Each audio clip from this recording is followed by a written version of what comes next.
नेपाल सरकारले 11 करोड लगाएर गरेको काम महावीर पुनले 23 लाखमै गरिदिएका छन्। साथीहरू, केपी शर्मा ओली प्रधानमन्त्री भएको बेला शवदाह जुन मेसिन बनाउनको लागि 11 करोड लगानी लागेको थियो। अहिले उक्त मेसिन बनाउनको लागि महावीर पुनले 23 लाखमै बनाइदिएका छन्।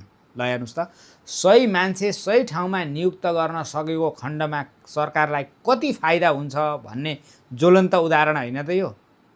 महावीर पुन भनेका स्वतन्त्र व्यक्ति हुन्, एकदम बौद्धिक व्यक्ति हुन्।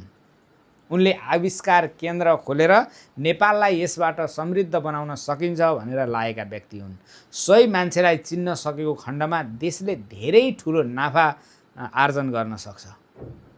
यस सरकारले महावीर पुनलाई स्वतन्त्र व्यक्तिलाई पनि एउटा मन्त्री बनाएर लिएर गएको छ। यो भनेको समग्र राज्यको लागि धेरै राम्रो विषय हो।